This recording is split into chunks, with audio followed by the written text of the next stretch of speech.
Good morning साथियों, मैं चंद्रशेखर एग्जामपुर के ऑनलाइन प्लेटफॉर्म में आपका स्वागत करता हूं। तो आज के शॉर्ट न्यूज़ में हम बात करने वाले हैं, या फिर न्यूज इन शॉर्ट कहिए। न्यूज इन शॉर्ट में हम बात करने वाले हैं मिड ईयर ट्रेंड्स रिपोर्ट 2021।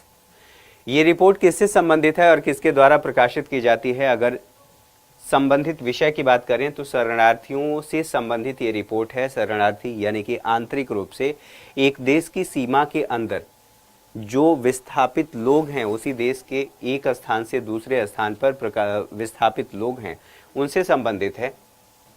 और रिपोर्ट में भारत के संदर्भ में हम ज़्यादा बात करेंगे, क्योंकि भारत के संदर्भ में कुछ बातें कही गई हैं और उसी संदर्भ में ये हमारे लिए सबसे ज़्यादा महत्वपूर्ण है।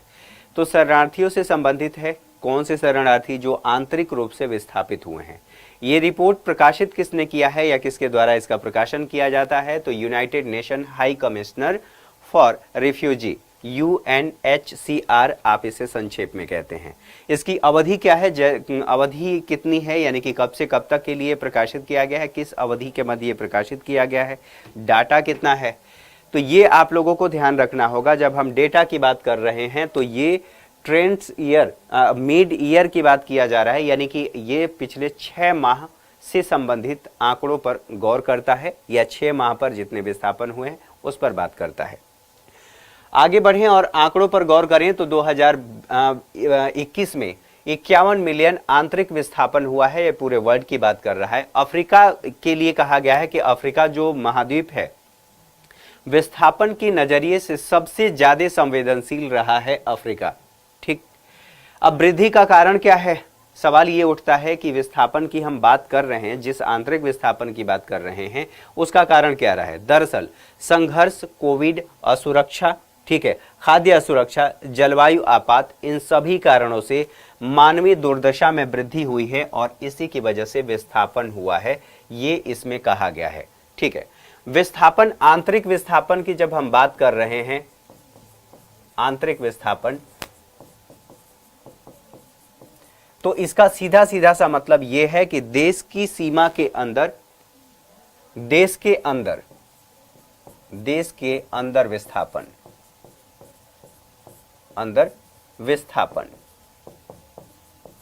ठीक है। दूसरी बात यह है कि शरणार्थी किसको कहते हैं, इसको भी समझ लेते हैं।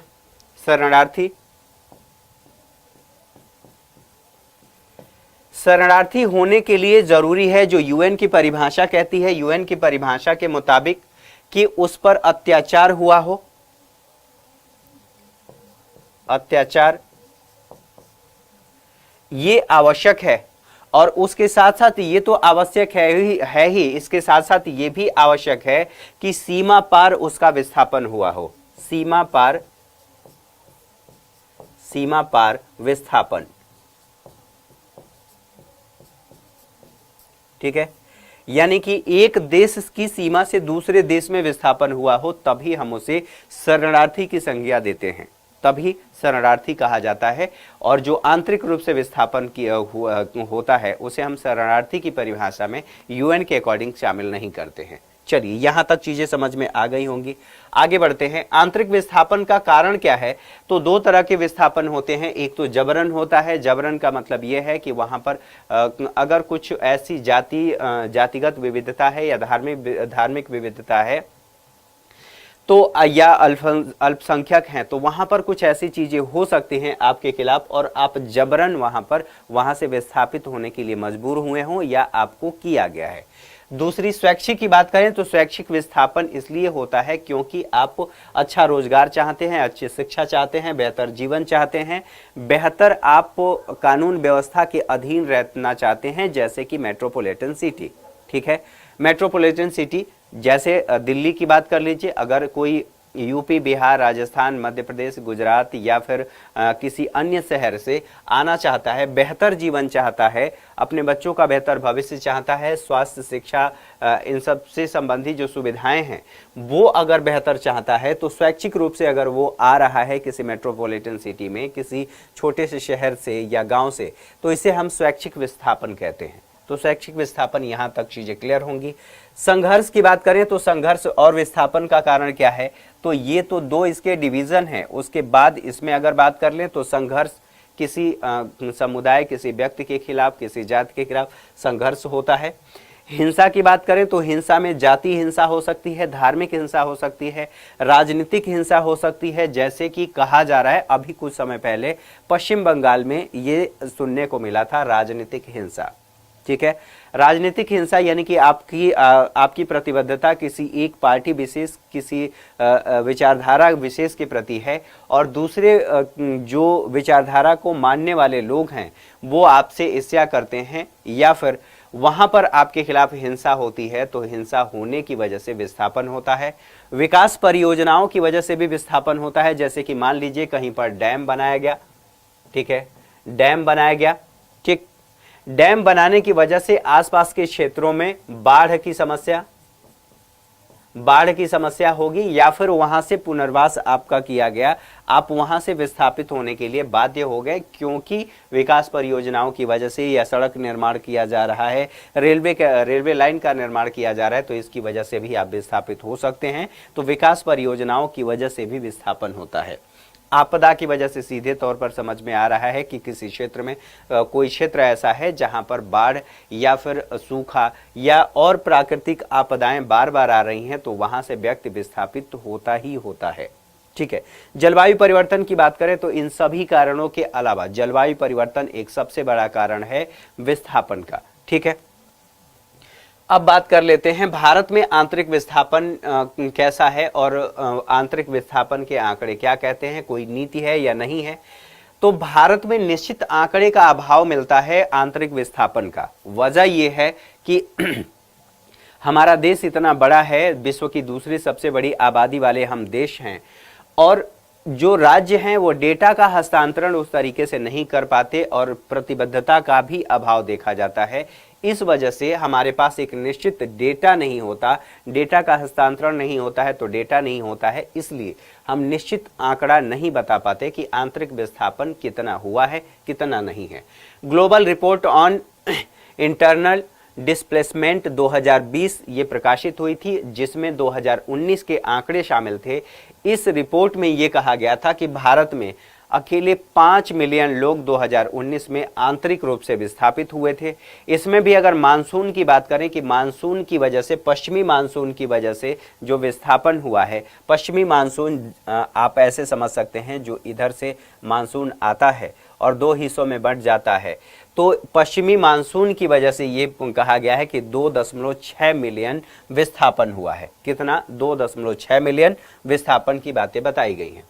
प्रावधान के बारे में बात करें कि प्रावधान क्या कहता है, तो प्रावधान अभी भी भारत में किसी नीतिगत ढांचे का अभाव है। किससे संबंधित? नीतिगत ढांचे का अभाव है इसी विस्थापन से संबंधित, विस्थापन को लेकर के।